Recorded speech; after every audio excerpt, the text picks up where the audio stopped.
Të nderuar kryetari i trupit, gjykus zoti Smith, të nderuar gjyqtar, të nderuar të gjithë praneshëm, përshëndetje edhe juve të gjithë që na përcjellni nga galeria.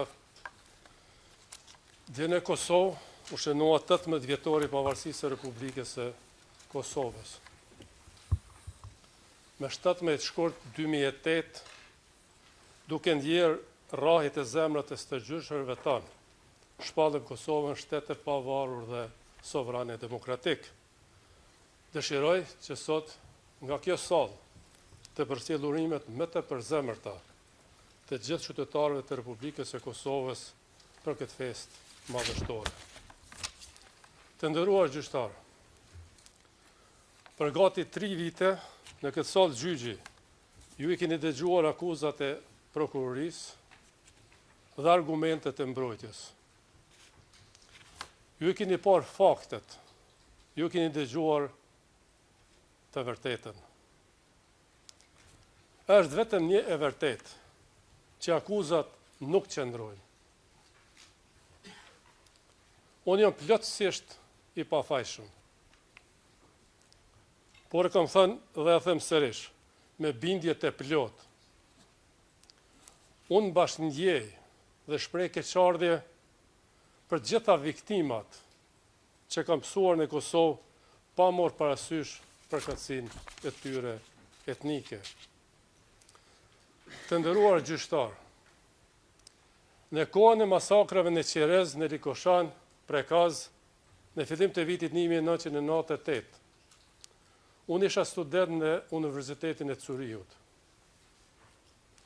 Unë nuk po bëja plane si ta merja kontrollin e Kosovë.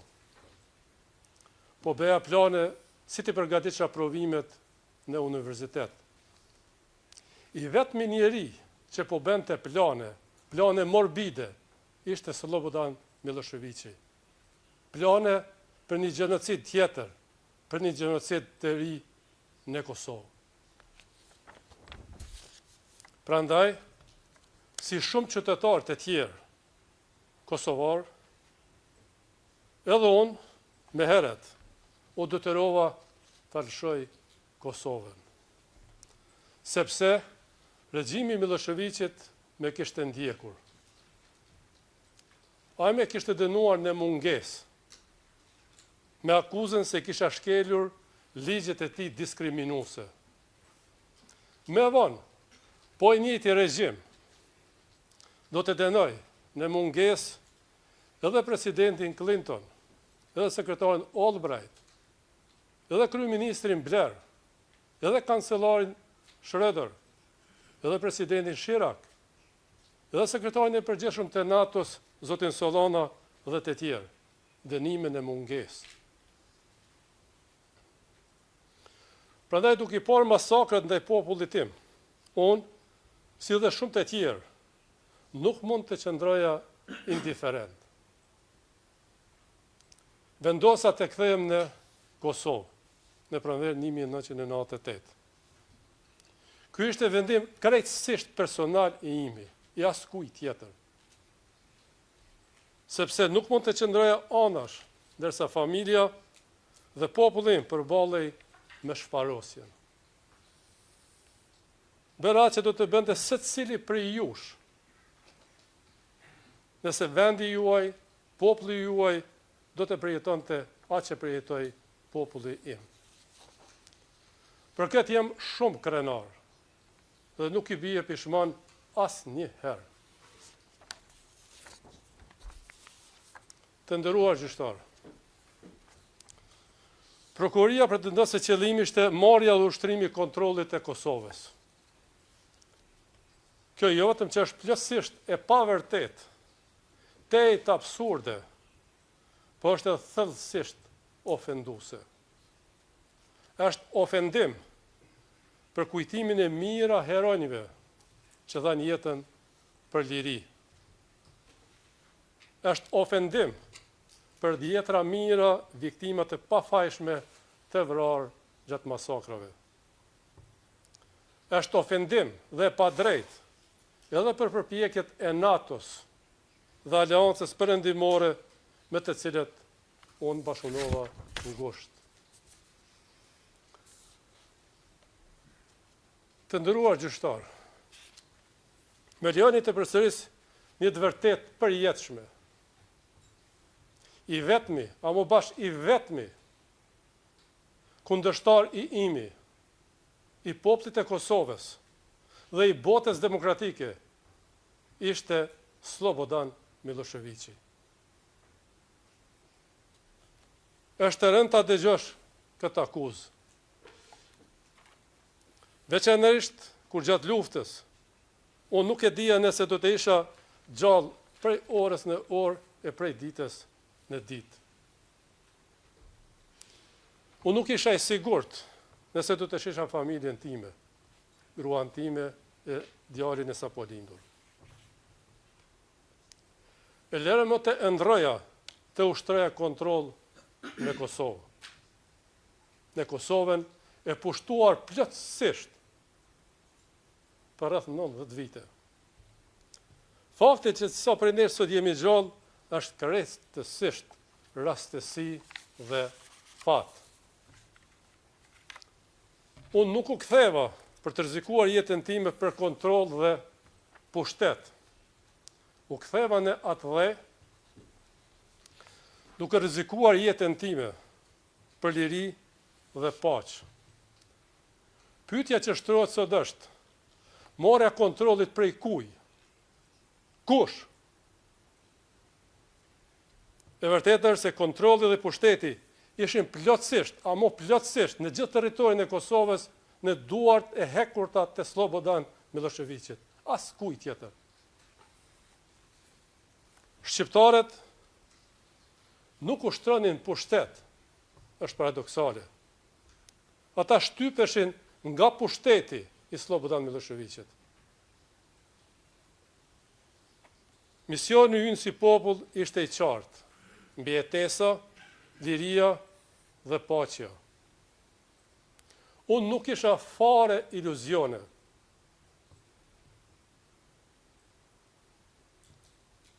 Por, shpresa e jone vetme për shpjetim ishte bota demokratike, Shtetet e Bashkuara të Amerikës dhe NATO. Prandaj tërë fokusi im ishte ndërtimi dhe forcimi i kësaj aleance. Për këtë qëllim, unë udhtova në shumë kryeqytete për t'i bindur për kauzën tonë të drejtë në Bruksel, Londër, Berlin, Paris, Bern, Oslo, Vjen dhe vendet e tjera. Por kudo që isha në kontakte vazhdueshëm me zyrtarët e administratës amerikane. Miloševići e kishte filluar luftën në Kosovë, ndërsa ne kosovarët vetëm mbroheshim. Por luftën mund ta përfundonte vetëm NATO, askush tjetër. Dhe ashtu ndodhi. Po të mos ishte intervenimi i NATO-s, lirit Kosovës nuk do të kishte as pavarësitë e Kosovës. Prandaj pavarësia nuk ishte instrument për të marrë pushtet, por për dinjitet. Të nderuar gjyqtar, kjo prokurori me thurri shumë lavde, e më ndau shumë tituj e grada. Por e vërtet është krejt tjetër. Unë nuk isha ai i cili transportova rezistencën nga perëndimi në Kosovë. Unë ju bashkova rezistencës në Kosovë. Nuk ishte kthimi im nga perëndimi arsye pse UÇK-ja po masivizohej. Arsyeja ishte Slobodan Miloševići. Dhe askush më bukur nuk e ka thënë se sa sekretari i shtetit Mehmet Albright. Citoj: Miloševići me sjelljet e tij ndaj popullit e Kosovës është rekrutuesi më i madh i ushtrisë çlirimtare të Kosovës. UÇK-ja nuk ishte shteti, nuk ishte ushtri e një shteti. Ai ishte organizim popullor që po mbrojë nga një shtet agresor. Fakti që UÇK-ja nuk ishte organizuar ashtu siç pretendon prokuroria se ishte, nuk e zbe as pak rolin e saj për lirinë e Kosovës. Nuk e bën kauzën e saj për shërim me pak fisnike, e as arritjen e pavarësisë me pak historike. Fitoria e Kosovës ishte më shumë politike dhe diplomatike. Suksesi më i madh i popullit të Kosovës ishte bashkëpunimi plot dhe besimi me Perëndimin. Ata na ndihmuan pikërisht, sepse e dinin se kush ishim dhe çfarë qëllimi kishim. Unë me asnjë çmim, në asnjë rrethon, nuk do të rrezikoja këtë aleancë me asgjë në këtë botë. Sepse ashtu do të rrezikoja vetë lirinë e Kosovës, do të rrezikoja ekzistencën tonë kolektive. Synimi ynë ishte paqja, nuk ishte lufta. Kur bota demokratike vendosi të thras konferencën e paqes në Rambuje, ne ju përgjigjëm pozitivisht ftesës së tyre. Ushtria Çlirimtare e Kosovës ishte një nga 3 grupet përfaqësuese të Kosovës në këtë konferencë dhe përfaqësues të pavarur të tjerë. Megjithatë, gjatë gjithë procesit në Rambuje dhe Paris, ne punuam si delegacion i Kosovës. Pranuam marrëveshjen e paqes, edhe pse ajo nuk i plotësonte të gjitha kërkesat legjitime. Por Kosova zgjodhi paqen dhe demokracinë. Serbia zgjodhi luftën dhe gjenocidin. Për të ndihmuar bashkësinë ndërkombëtare ashtu siç na ishte kërkuar nga perëndimorët, të 3 grupet, Lidhja Demokratike e Kosovës, UÇK-ja dhe LBD-ja, u pajtuan për formimin e qeverie të përbashkët, që do të funksiononte deri në zgjedhjet e para të lira demokratike në Kosovë. Ishte marrëveshje për të bashkuar forcat dhe energjitë për një qëllim të përbashkët, lirinë e Kosovës. Sot, si mundet dikush të pretendoj se qëllimi ishte marrja e kontrollit të Kosovës, kur ne pranuam që bashkësia ndërkombëtare ta kishte fjalën kryesore në Kosovë.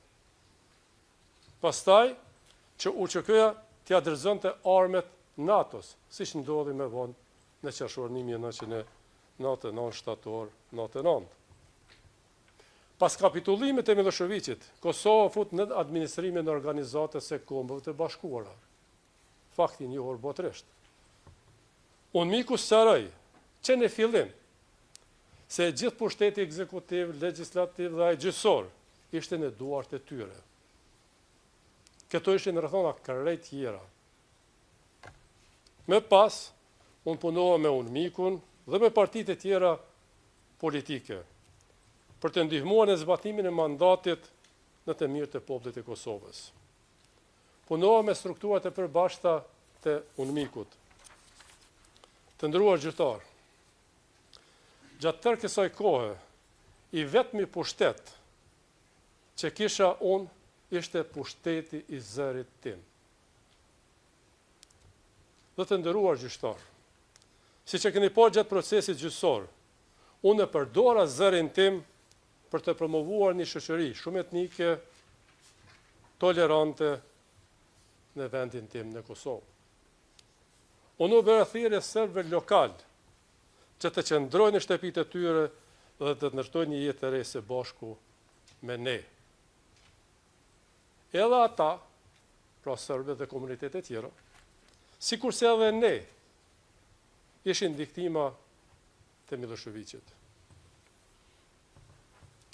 Nuk ishte dhe s'pak e lehtë të bëje këtë, pas tërë asaj që kishte ndodhur. por ishte gjëja me drejt dhe me e dur që mund të beja. Kur në Kosovë po hapeshin varre gjithandej për mijëra viktima, mijëra të zhdukur nuk gjindeshin, mijëra pengje shqiptare ishin marrë me vete në Serbi, dhimbja ishte e thellë dhe kolektive. Ajo që mund të beja, ajo që po beja, mund të kishte edhe pasojë fizike, por edhe elektorale. Por Kosova ishte më e rëndësishme se sa fati im personal. Pas hyrjes së NATO-s në Kosovë dhe largimit të forcave serbe, qytetarët e Kosovës nuk po luftonin. Ata po festonin lirinë e shumë pritur. Gjatë 9 viteve të para pavarësisë, do të thotë 1999-2008, ne ishim qytetarë të OKB-s në vendin tonë. Gjatë kësaj kohe, unë i bëra thirrje popullatës të kishte durim, të ishin tolerant, të bashkuar dhe të kishin besim të partnerët ndërkombëtar. Pavarësia ishte fryt i aleancës tonë me botën demokratike. Pas pavarësisë, punova me Bashkimin Evropian, me SBA-n dhe faktorë tjerë relevant për normalizimin e raporteve me Serbinë. Të nderuar gjyqtar, ajo me të cilën u përballem nuk ishte vetëm periudha e luftës. Ishte një shekull shtypje dhe apartheid. Traumat kolektive shkaktuan edhe ndjenjen e fortë e zemërimit dhe hakmarrjes gjatë dhe pas luftës. Presidenti Clinton erdhi në Kosovë më njëherë pas luftës dhe na tha: "Ne e fituam luftën, ndërsa ju duhet ta fitoni paqen." Unë mora këtë mesazh shumë seriozisht. E përdora zërin tim për të bërë thirrje për paqë, tolerancë dhe unitet. Gjatë pjesës më të madhe pas luftës, deri në shpalljen e pavarësisë, unë nuk isha në pushtet, isha jashtë pushtetit. Edhe ku era në pushtet, ku marrë me fitore elektorale. Por gjatë tërë kohës, unë respektova normat demokratike dhe rezultatet e zgjedhjeve. Dhe kurdo që partia ime ishte në pushtet, ishte gjithmonë në koalicion me Lidhjen Demokratike të Kosovës dhe parti tjera politike shqiptare dhe jo shqiptare. Së bashku e bëm shtetin, Kosovën shtet realitet. Por, të nderuar gjykatës, propaganda ruse dhe serbe nuk do të na falnin lehtë. Pasi dështuan ta delegjitimojnë pavarësinë e Kosovës në gjykatën ndërkombëtare të drejtësisë këtu në Hag, atë e mësyn Këshillit e Evropës. Ringjallën pretendimet e tmerrshme për trafikim organesh. Pretendime këto që ishin hetuar edhe më parë nga Tribunali i Hagës, nga UNMIK-u dhe EULEX-i. Dhe ishin hedhur poshtë si të pa baza. Sapo u publikua raporti Dikmartit, si kryeministri i Kosovës, atëkohë mblodha përfaqësuesit kryesor ndërkombëtar, ambasadorët e Kuintit në Kosovë dhe udhëheqësit e EULEX-it. Kërkova dhe një tjetër hetim të pavarur. Ata premtuan se do ta heqin rrën e zezë mbi Kosovën. E vërteta është që propaganda ruse dhe serbe manipuloi Dikmartin. Ai era viktim e fushatës së tyre. Ata e ushqyen me informacionet e rreme dhe në fund tentuan edhe ta vrisnin për të na fajsuar neve. qëllimi ishte shumë i qartë, të diskreditoj projekti me suksesshëm politik dhe ushtarak ndërkombëtar në dekadat e fundit, storë e suksesit të Kosovës. Kur votuam në Parlamentin e Kosovës për themelimin e kësaj gjykate, ne besuam se ajo do t'i trajtonte akuzat në raportin e Dikmartit dhe do të vepronte në përputhje me Kushtetutën dhe ligjet e Republikës e Kosovës. Në praktik, asnjëra tjetra nuk ndodhi. Unë jam kritikuar shumë dhe kritikuam ende në Kosovë, pse mbështetëm themelimin e kësaj gjykate. Kritikët thonë se kjo gjykatë synon kriminalizimin e luftës sonë për liri dhe idenë e pavarësisë. Këtë nuk i kam besuar në atë kohë kur e votuam, por uroj sinqerisht që koha të dëshmoj që unë kisha të drejtë e kritiket e kishin gabim. Kjo prokurori në vend që të heqë rënë e zezë Kosovës kërkon t'ja zjet diellin me një stuhi të zezë, të ashtu quajtën ndërmarrje e përbashkët kriminale. Shumë nga akuzat që kam dëgjuar nga kjo prokurori të nderuar gjyqtar në këtë sallë, i kam dëgjuar edhe gjatë fushatave zgjedhore në Kosovë, ama janë bashkë të njëjta. Është e vërtetë e dhimbshme që kjo prokurori përpiqet të hedhë poshtë dëshmitë e zyrtarët e lartë të NATO-s, Shtetit Bashkuar të Amerikës, Britanisë së Madhe dhe OKB-s në këtë gjykatë. Të atyre dhe njerëzve të tyre që ishin tërkohën bashkë me ne në terren, që ishin sytë dhe veshet e perëndimit nga Kosova. Për me keq, kjo prokurori pretendon se unë pas kam qitur në lajthitje gjatë gjithë kohës së luftës. Kjo është krejt qesharake. Si duket, kjo prokurori sërisht me mbiqmon më tepër se që meritoj. Nga ana tjetër, kjo prokurori lartëson në qiell dëshmitë e fabrikuara nga epoka e regjimit të Slobodan Miloševićit. Kështu, ajo i njërën edhe vetë të vërtetën.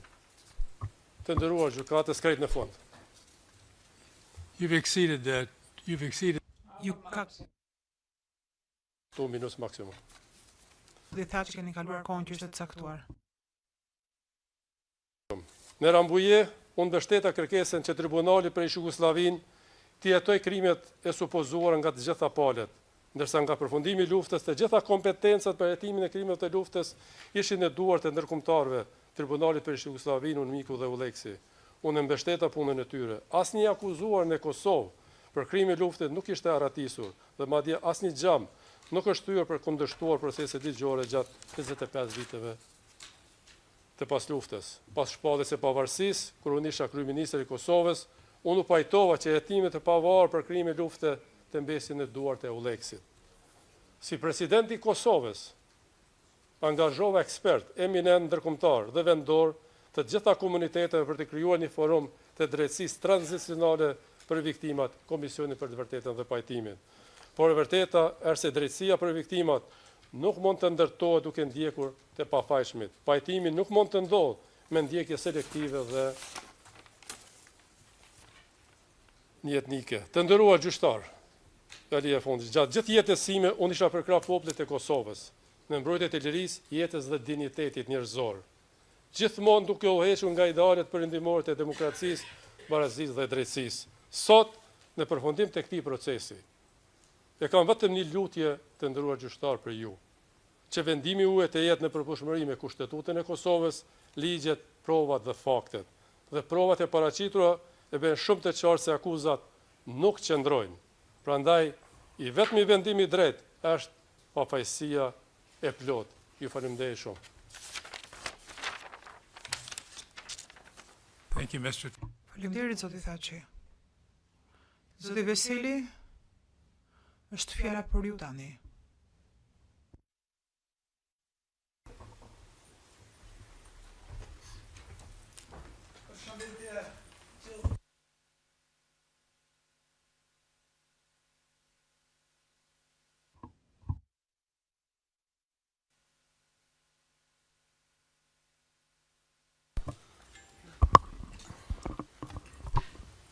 Kërkoj falje, ishte gabimi im, kërkoj falje. Edhe njerë, përshëndetje gjithë të pranishmëve në salë. Përshëndetje gjithë musafirëve të cilët janë në sallën e pritjes, falenderit shumë. Përshëndetje gjithë qytetarëve të Republikës së Kosovës. I nderuari kryetari i trupit gjykues, të nderuar anëtarë të trupit gjykues. Në fund të gjykimit tim, po ju drejtohem për të theksuar një pikë të vetme, por të jashtëzakonshme prej rëndësie. Gjykata duhet me çdo kusht të mbrojë drejtësinë, të vërtetën dhe paanësinë. Kjo nuk është thjesht një detyrë ligjore, është kontributi i saj i madh dhe trashëgimia që do të mbetet prej kësaj gjykate. Ky është edhe shkaku pse ju bashkova atyre mira grave dhe burrave që u rrështuan në radhët e ushtrisë lirimtare të Kosovës për lirinë e Kosovës. Dhe pse i kam shërbyer gjithë jetën time vendit tim, që çdo qytetar të gëzoj drejtësi dhe që bota ta njohë të vërtetën për kombin tonë. Edhe në momentet më të errta, nuk e humba kur besimin, se e drejta, e vërteta dhe liria do të triumfonin. Ka besuar gjithmonë se populli i Kosovës, si çdo popull tjetër në botë, kishte të drejtën e patjetërsueshme për të jetuar në liri dhe me dignitet. Kam besuar se vujtjet do të merrnin fund dhe se drejtësia do të vinte edhe nëse me bonesë. Një të në kohë, kur nuk kam besuar se dhuna, urrejtja apo hakmarrja mund të jenë udhërrëfyes të ndershëm. Ato shkatrojnë shpirtin e një populli, jo vetëm të viktimës. Urrejtja është vetëm një formë tjetër e robërisë. Liria nuk mund të arrihet përmes padrejtësisë. As paqja nuk mund të ndërtohet mbi krim. Një kauzë drejtë nuk mund të mbrohet me mjetet e padrejta. Ky nuk ka qenë vetëm një parim teorik për mua, por një bindje e thellë morale që ka udhëhequr secilin veprimtimin. Familja ime dhe unë kemi jetuar në përsekutim të vazhdueshëm të shtetit serb. Ky nuk është përshkrim abstrakt, është një realitet konkret i cili e ka prekur secilin antar të familjes ime, por edhe mbar popullin tim. Burrat, gratë, fëmijët, pa përjashtim, përballeshin çdo ditë me padrejtësi, frikë dhe pasiguri.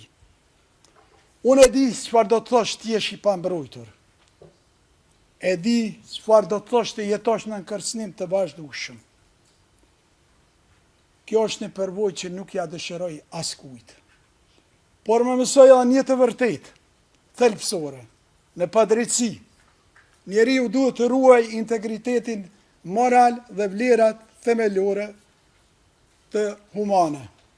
Disa mund të pyesin, a janë vetëm fjalë këto, apo janë pasqyruar edhe në jetën dhe veprimet e mia?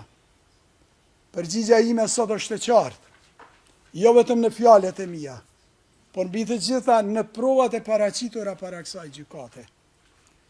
Pas dekada shëtimesh, dokumentesh dhe dëshmish të panumërta, nuk ka asnjë provë që të tregoj se kam kryer ndonjë krim. Nuk është provuar asnjë veprim i kundërlidhshëm nga ana ime. Kjo nuk është çështje interpretimi, kjo është çështje fakti. Sa i përket pjesëmarrjes sime në luftë, ajo nuk ka lindur prej dëshirës sime për konflikt. Si i ri, kam dëshiruar edhe unë një jetë të thjeshtë, të jetoja në vendin tim me dignitet, në paqe me familjen time. Kam qenë student kur u shfuqizua autonomia e Kosovës dhe universiteti u sulmua prej forcave serbe. Kam marrë pjesë në aktivitetet paqësore për mbrojtjen e të drejtave tona themelore. Por gjitha këto drejta na janë mohu. Autonomia e Kosovës u hoq, ne studentët u përjashtuam nga konviktet dhe fakultetet, edhe profesorët tanë u përjashtuan gjithë. Populli ynë u privua prej mundësive më elementare për të jetuar si qytetar të lirë dhe të barabartë. E vërteta asaj çfarë po ndodhte, tashmë ndihet botërisht. Serbia, edhe Slobodan Miloševići, kërkonin kontrollin mbi gjithë popujt e Jugosllavisë. Kjo tendencë çoi pasaj në epokën e luftrave dhe urrejtjes të ish Jugosllavisë që çoi drejt shkatërimit edhe vetë saj.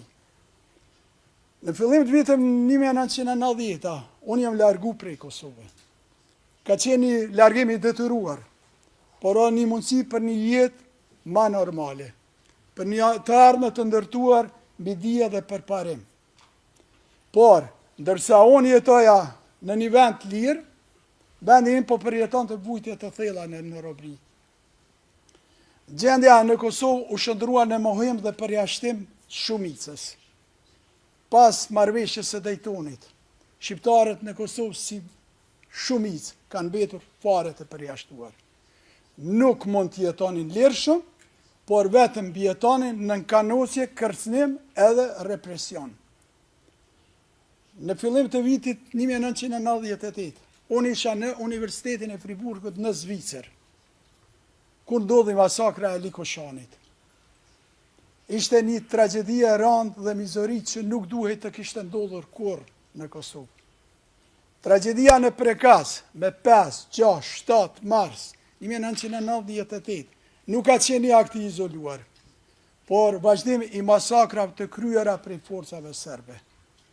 Aktet të tilla terrori të i kaluan frikën normale të popullit thjesht dhe drojën e intelektualëve dhe politikanëve në Kosovë. Terrori dhe masakrat, si ato në Srebrenicë, kishin filluar me ndodhë edhe në vendin tim, në Kosovë. Nuk mund të qëndroja indiferent, ndërsa populli im po përballej me shkatërim. Për mua jeta kishte kuptim vetëm nëse populli im mund të jetonte në liri. Prandaj jam këtu në Kosovë. Jo si ushtar i trajnuar, por si një individ ende në studime. Jo me urrejtje, me bindje.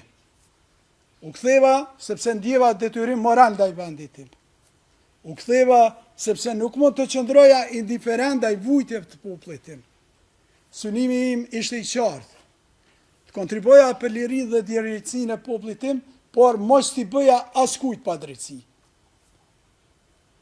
Kam parë se këto muajt e fundit në këtë sallë, se sa le disa e nënvlerësojnë vështirësinë e ndalimit të një konflikti dhe arritjes së paqes. Por historia na mëson se ata që vendosin paqe shpesh përballen me pasuja. Dhe duke pa realitetin e sotëm, kur bota ka atë shumë nevojë për paqe, është e qartë se në ajo nuk arrihet gjithmonë lehtë. Dhe për të ruajtur atë, shpesh është edhe më vështirë.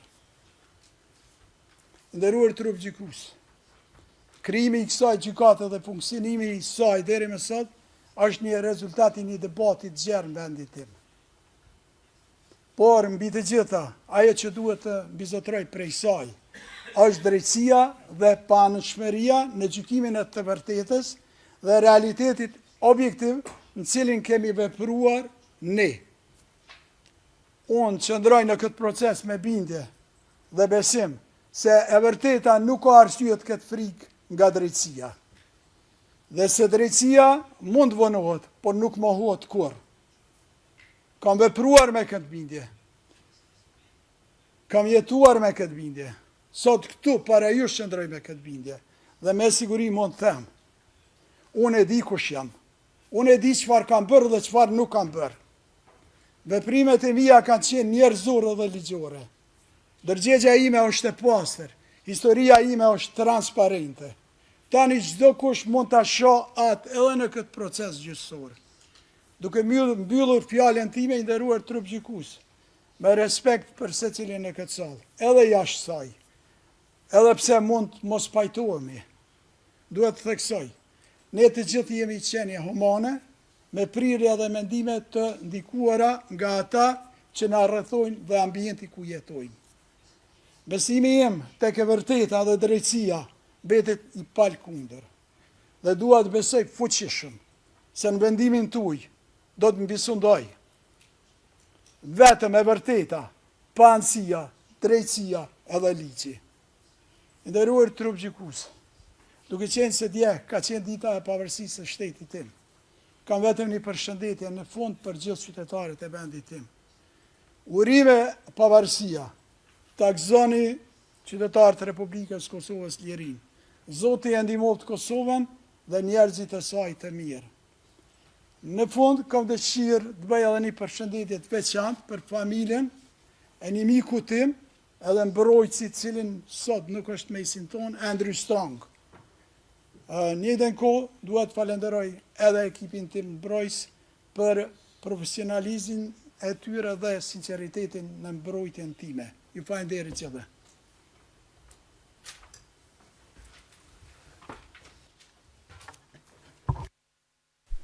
Thank you, Mr. Veseli. Faleminderit zoti Veseli. Zoti Selimi, fjala është për ju.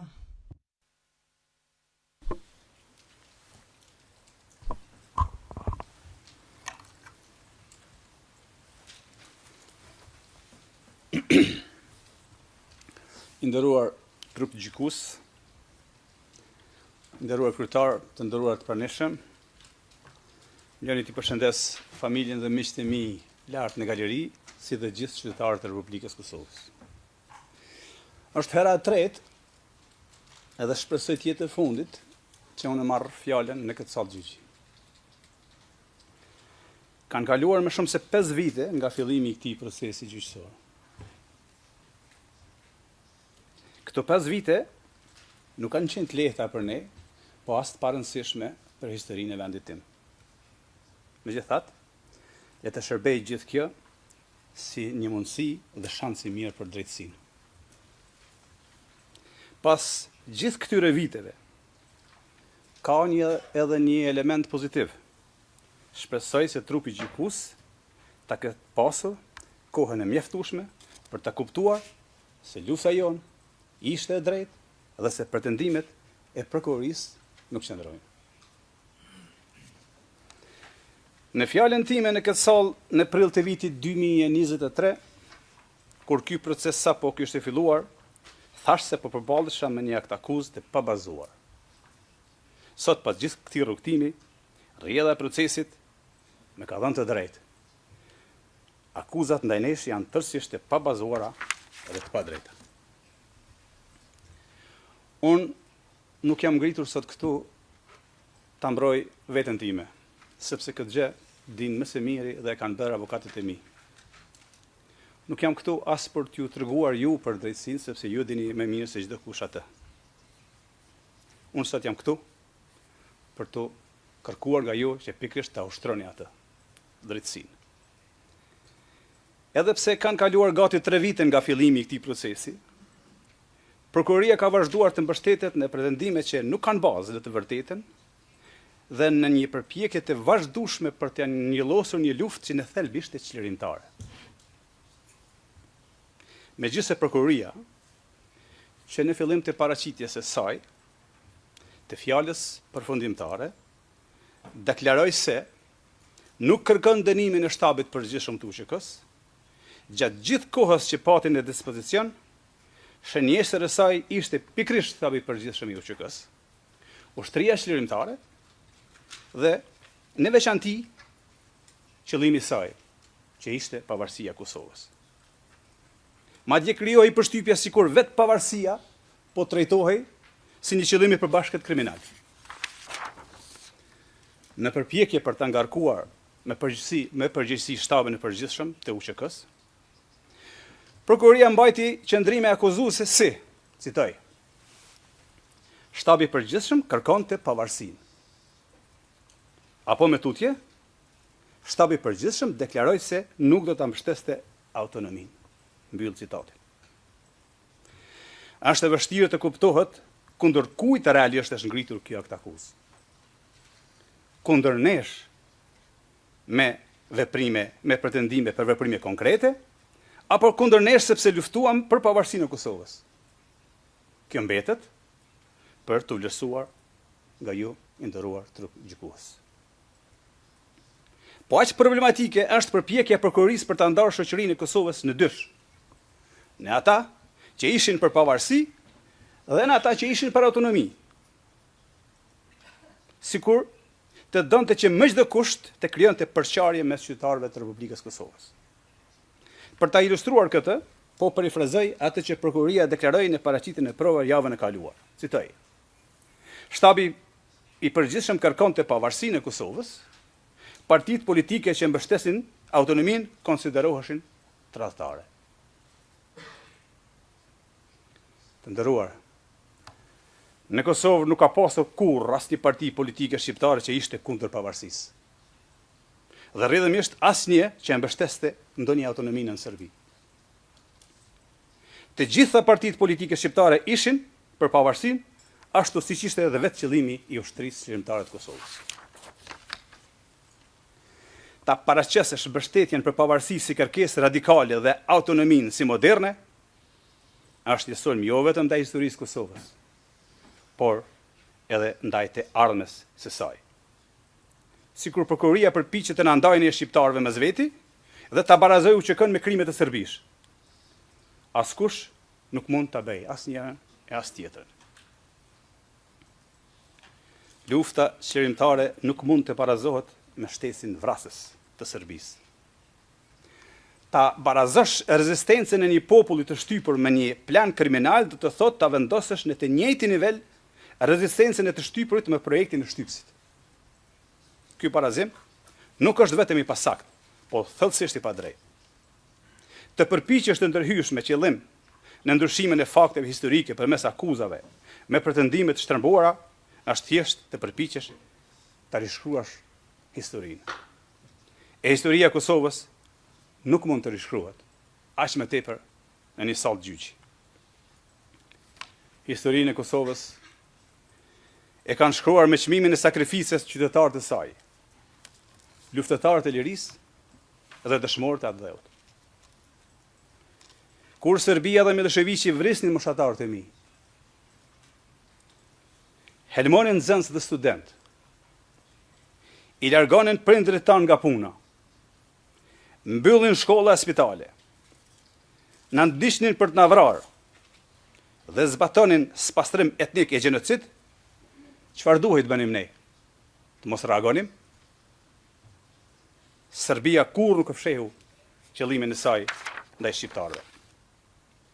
Në këtë sallë gjyqi, dëgjuam dëshminë e generalit Clark, i cili gjatë një takimi që kishte pasur me kasapën e Ballkanit, aja kishte deklaruar hapur qëllimet e tij për shqiptarët. Ne edhe gjithë opinioni që e përcillte atë dëshmi dëgjuam generalin e NATO-s, teksa tha, citoj: Miloševiqi më tha se e dim se si të sillemi me shqiptarët. Duhet vrarë të gjithë. Edhe ne e dinim këtë, sepse Serbia kur nuk e fshihte qëllimin e saj ndaj shqiptarëve. Prandaj pyes sërish, çfarë duhej të bënim ne? Ta prisnim radhën për të vrarë, apo të iknim nga vendi dhe shtëpitë tona? Asnjërin dhe as tjetrën. Prandaj duhej të rezistonim. Prandaj unë besoja se Kosova kishte nevojë për vetë mbrojtje. Kishte nevojë për njerëz të gatshëm ta jepnin edhe jetën për vendin e tyre. Kishte nevojë për dikë siç ishte Adem Jashari dhe ushtria shqiptare e Kosovës. Prandaj unë ju bashkova Adem Jasharit. Ushtria shqiptare e Kosovës nuk u krijuan nga dëshira, por nga nevoja. Ishte reagim ndaj dhunës sistematike dhe mohimit të dinjitetit. Nuk ishte aventurë, ishte mbijetesë. Të nderuar, unë isha pjesë e një ushtrie vullnetare. 100% vullnetare. E përbërë nga civil, mësues, student, bujq, punëtor, prindër. Njerëz që u detyruan t'i marrin armët sepse nuk kishin rrugë tjetër. Në një pjesë të parashtrimeve të saj, prokuroria në mënyrë të çuditshme dhe në formë akuze, me cilësën si njëri person i afërt me Adem Jasharin, dhe si organizator që gëzon të respekt. Nuk është e qartë nëse kjo është menduar si akuzë apo si vlerësim. Për mua, të qenit bashkëluftari Adem Jasharit është nderi më i madh që mund ta kisha. Po ashtu konsideroj edhe nder, edhe cilësimin si një nga themeluesit kryesorë të UÇK-s. Nëse këto cilësime shndrohen e akuza, atëherë problemi nuk qëndron te unë, por tek ata që i trajtojnë nderin dhe përgjegjësinë historike si faj. Po, kam mbartur armë. Armët për ne ishin mbi jetesë. Shumë nga bashkëluftarët e mi kanë vdekur duke siguruar ato. Ne kërkuam ndihmë dhe armë edhe nga vendet mike, përfshirë edhe Shtetet e Bashkuara të Amerikës, gjë që është trajtuar edhe në këtë sallë. UÇK-ja nuk ishte qëllim tjetër përveç lirisë. Nuk ishte plane për të sulmuar civil apo kundërshtar politik. Ushtria Çlirimtare e Kosovës nuk ishte parti politike, ishte ushtri çlirimtare. Madje, edhe nëse lufta në Kosovë nuk të ndalej në qershor të vitit 1999 dhe do të vazhdonte deri në ditën e sotme, unë ende do të isha ushtarja dhe utin. Kuptohet, nëse nuk do të isha vrarë deri më tani, për çka gjasat ishin reale. Jam i bindur se bëm gjën e duhur. Edhe sot do ta bëja të njëjtën gjë. Liria, paqja dhe demokracia arrihen duke u përballur me agresionin. Prandaj edhe NATO na mbështeti. Prandaj na mbështeten edhe vendet tuaja. Prokuroria në dosjen e saj përfundimtare kërkon dënime jashtëzakonisht të rënda. Aq të gjata saqë në thelb synojnë të na ndalojnë përgjithmonë kthimin në vendin tonë. Koha sigur do të kthehem në Kosovë, tash tutje varet nga vendimi juaj. Por prokuroria duhet ta kish kuptuar se kur do që të kthehem, unë do të kthehem në Kosovën e lirë. Në Kosovën për të cilën jam krenar, që i kam dalë Zot, në kohën më të duhur dhe për lirinë e secilës, kam qenë dhe mbetem i gatshëm ta jap edhe jetën sa herë që do të kërkohej nga unë. Në respekt të secilit për jush në këtë sallë, besoj se po të ishin vendet tuaj në rrethana të njëjta me ato që ka përjetuar Kosova, do të vepronit njësoj. Jam i bindur se dhe ju do të luftonit për njerëzit dhe vendet tuaja. Ashtu siç kanë bërë paraardhësit tuaj, para se vendet tuaja të bëheshin të lira e demokratike.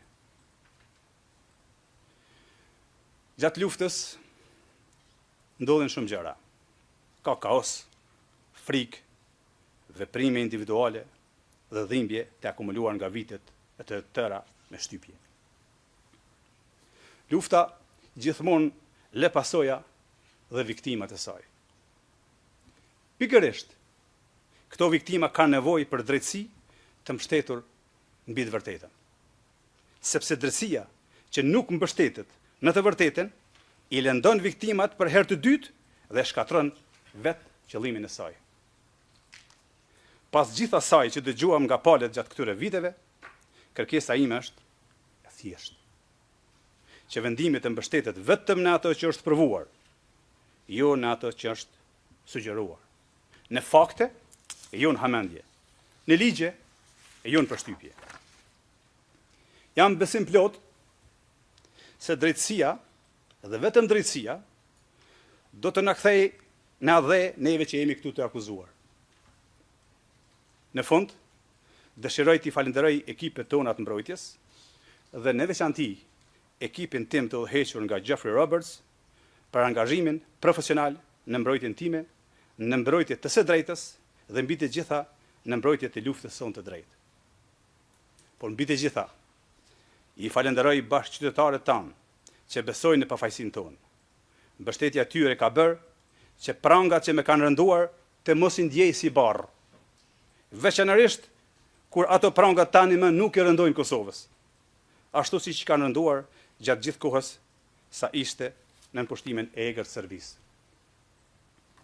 Thuhet se njerëzit që bëjnë diçka të mirë për atë dhëvën e tyre janë njerëz me fat. Duket se unë jam njëri prej tyre. Faleminderit. Thank you, Mr. Salim. Faleminderit zoti Selimi. Zoti Krasniqi, tani është fjala për ju.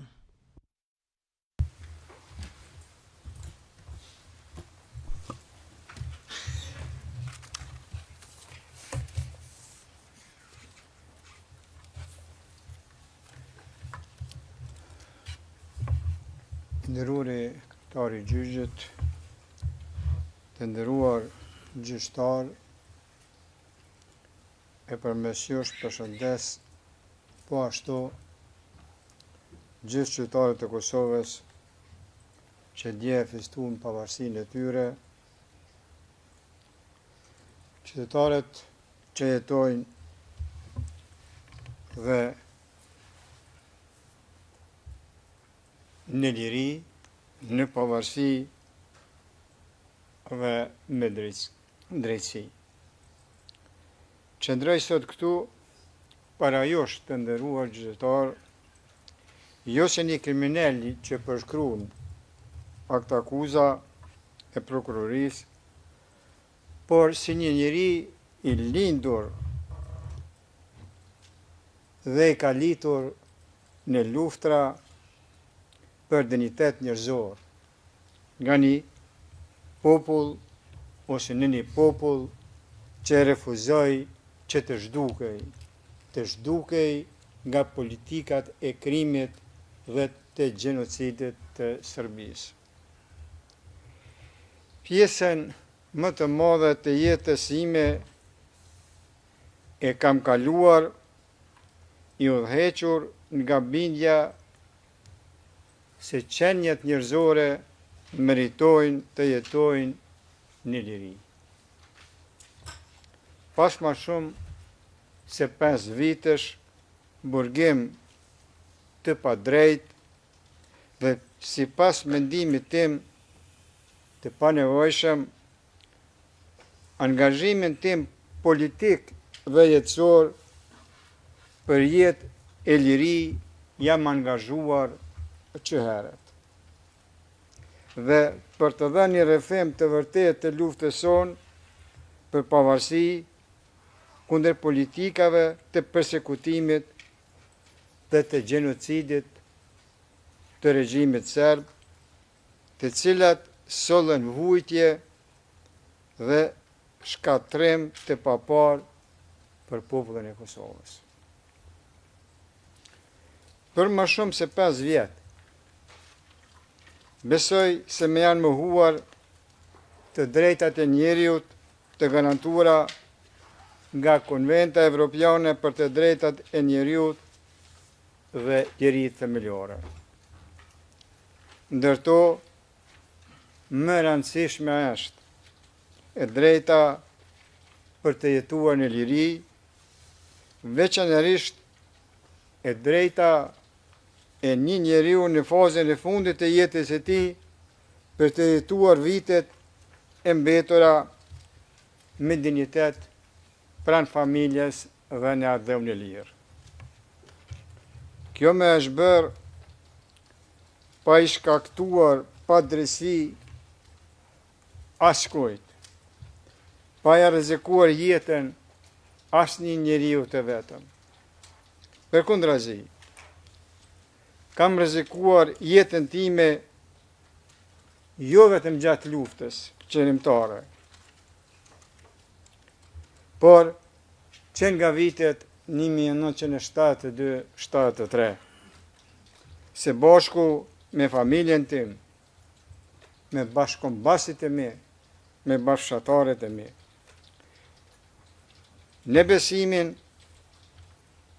se errësira e padrejtësisë do të thyhej me agimin e shpresës. Kjo është arsyeja pse u angazhova për shërim dhe barazi për të gjithë. Theksoj veçanërisht periudhën pas 11 qershorit të vitit 1998, kur dola hapur me emrin tim të plot dhe pa mask si zëdhënës i UÇK-s. Rreziqet ishin të jashtëzakonshëm, por nuk u shqetësova për sigurinë time, sepse me udhëheqte përkushtimi im ndaj të gjithë qytetarëve të Kosovës dhe armërisë së tyre. Sot ndodhem në vitin tim të 16 të burgimit, vetëm se luftova për liri pavarësinë e popullit tim. Thash në vitin e 16, se 10 vite e më tepër burg i kam kaluar nga viti 1981 deri në vitin 1991. Të kesh kaluar 16 nga 75 vitet e jetës në burg dhe të jesh privuar nga ajri i lirisë, nuk është diçka e vogël, është diçka e madhe. Dalja ime publike me 11 qershor 1998 tregoi se isha kundërshtar i politikave gjenocidale të Serbisë dhe ndodhi pak kohë pas masakrave serbe në Qerez, Nikoshan dhe Prekaz, ku humben jetën 83 njerëz, shumica prej tyre fëmijë, gra të moshuar, të parmatosur, të vrarë në shtëpitë e tyre. Kjo vrasje brutale shënun një pikë these të ndërgjegjes për një brez të tërë shqiptarësh. Çfarë me shtyri të ndërmarrë këtë akt jashtëzakonisht të rrezikshëm për atë kohë? Robëria e gjatë, persekutimet, mbimet, dhunimet, burgimet e shumta dhe ekzekutimet e pandërprerja dhe vrasjet që shënuan gjithë shekullin 20. Këto akte mizore nuk me thye, përkundrazi, me bënd të vendosur që drejtësia të mos thyhet mbi shpinën e tiranisë që përjetuam. Dashuria për jetën dhe lirinë me bëri ta marrë këtë rol. Një njeri nuk zgjedh lehtë rezistencën, ai zgjedhat kur çdo derë tjetër drejt dinjitetit është e mbyllur. Mu mohua dhe mu ndalua drejta më njerëzore e çdo personi të lindur si i lirë dhe e çdo njeri të arsyeshëm që e njeh vlerën e dinjitetin njerëzor dhe barazinë e të gjithëve, e drejta për të dashur hapur vendin tim, për të punuar për të dhe për të përcjell atë që kam mësuar përmes dekadash i jetë dhe sakrificash. Për këto virtyte u prangosa me 4 nëntor 2020. Akuzat e prokurorisë kundër nesh dhe UÇK-s janë ndërtuar mbi narrativat e atyre që shkaktuan disa luftra në gjithë Federatën Jugoslave brenda një dekade të vetme. Nuk besoj se kjo akuzë i shërben ndonjë drejtësie, e sidomos jo drejtësisë që shoqëritë demokratike pretendojnë ta mbrojnë. Drejtësia nuk mund të ndërtohet mbi gjuhën e ish shtypsve. Ajo duhet të qëndrojë mbi prova të besueshme dhe mbi të vërtetën. Padrejtësia e këtij rasti është e shkruar në vetë akt akuza. Mua atribuohen role autoritet dhe përgjegjësi që nuk i kam pasur kurrë. Kjo nuk ishte çështje dallimi në interpretimin e fakteve. Ishte shpifje. figura e përshkruar në dokumentin e prokurorisë nuk është njeriu që qëndron sot para josh. Jam mirënjohës ndaj atyre dëshmitarëve që erdhën këtu dhe patën guximin të thonë të vërtetën për atë se kush isha dhe kush nuk isha. Ata nuk erdhen për të më mbrojtur mua, por për të mbrojtur faktet, realitetin tonë historik të Kosovës. Dëshmitë e tyre konfirmuan një realitet të thjesht. Unë nuk zëtoja pushtetin, komandën apo funksionet që me atribuohen në këtë rast. Kur e vërteta thuhet thjesht, ajo nuk ka nevojë për zbukurime. E gjithë bota di se NATO-ja ndërhyri kundër krimeve të kryera ndaj shqiptarëve në Kosovë. NATO-ja dhe bota demokratike nuk janë rreshtuar kur me terrorizmin apo gjenocidin. Pa atë ndërhyrje dhe mbështetje ndërkombëtare, liria jonë nuk do të ekzistonte. Por, pa rezistencën tonë fisnike, ajo nuk do të ishte arritur kur. Veprimet e UÇK-s dhe veprimet e mia, si gjatë luftës, ashtu dhe pasaj, në çdo rast i dhanë përparësi paqes, dhe kjo është dëshmuar. Zëra të besueshëm e kanë dëshmuar këtë. Ne qëndrojmë sot këtu pa drejtësisht, por historia do ta kuptoj pse vepruam, jo vetëm faktin se jemi të akuzuar. Duhet të flas për realitetin historik që rrethon këtë çështje. Krimet dhe persekutimet nga forcat serbe që e formësuan atë periudhë janë të pandashme nga veprimet që ju kërkohet të gjykoni. Ato nuk janë zhurmë në sfond, janë të shkruara në historinë publike me shkronja shumë të mëdha për të fshirë. Ato mbeten pjesë e realitetit që ju kërkohet të gjykoni. Bashkohem me avokatët e mi duke ju kërkuar gjykatës të nderuar ta mbani fort në mendje atë histori, sepse gjykimi pa kontekst rrezikon ta ngatroj pasojën me shkakun. Ju lutem mos e bani atë gabim. Lufta jonë nuk ishte unike në histori. Çdo kom që ka kërkuar lirin nga një pushtim i paligjshëm, i ngjajshëm me apartheidin, është përballur me akuza se rezistenca është kriminale. Megjithatë, e drejta ndërkombëtare pohon se popujt që rrezikojnë persekutimet sistematik nuk janë armiq të drejtësisë. Ata po vendosin në pa pikërisht parimet mbi të cilat qëndron drejtësia.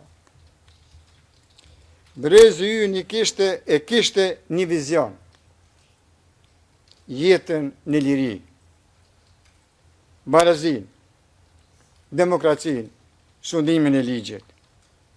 Ishte ky vizion që udhëhoqi luftën e cila kulmoi me shpalljen e pavarësisë së Kosovës me 17 shkurt 2008. Gjykatës të nderuar. Populli ynë kur nuk ka kërkuar shkatrimin e një kombi tjetër, etnie apo feje. Ne luftuam vetëm për jetën, lirinë, demokracinë, barazinë dhe drejtësinë. Jo për të kontrolluar territor, për dominim, për lakmi apo përfitim kriminal. Qëllimi ynë ishte ta kthenim Kosovën te populli i saj, të i gjithë populli i saj, që ata të jetonin me dinjitet, siguri dhe me të drejta të barabarta. Çdo akuzë që thotë të kundërtën është vazhdim i gënjeshtrave të prodhura nga regjimi kriminal i Serbisë. Për të gjithë vëmëtarin time politike, të nderuar gjyqtar, vërtet jam krenar. Zëri im qëndronte për lirinë. Bëra atë që besova se kërkonte fisnikria njerëzore. Asnjë dëshmitar nuk ka thënë ndryshe. Ju kërkoj të shikoni provat dhe dëshmit në mënyrë objektive dhe aty do të gjeni të vërtetën. Drejtësia nuk i friksohet shqyrtimit, ajo varet prej tij. Gjykatës së nderuar, e përsëris me respekt edhe njëherë, populli ynë kur nuk planifikoj shkatrim apo torturë. Ne kërkonim jetë në liri dhe pavarësi, asgjë më shumë, asgjë më pak. Sot populli ynë jeton në liri.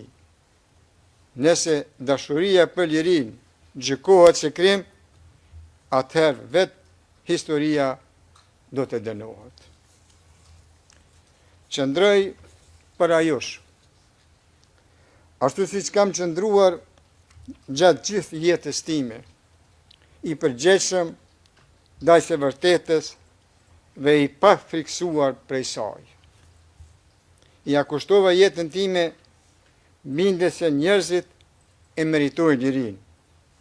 Nëse kjo bindje gjykohet si krim, atëherë historia vetë do të jep verdiktin e saj shumë kohë pasi kjo gjykatë të ketë folur.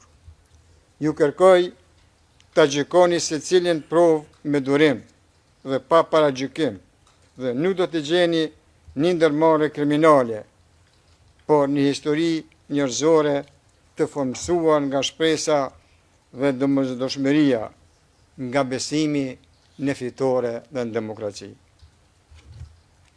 Nëse kjo bindje për lirinë tonë gjykohet drejt këtu, atëherë drejtësia jo do të më shërbej mua, por do të nderoj parimin që krijoj këtë gjykatë. Unë tu po e përfundoj fjalën time, duke kërkuar drejtësi e cila shihet qartë. Faleminderit për vëmendjen tuaj. Thank you, Mr. Krasniqi. Faleminderit zoti Krasniqi.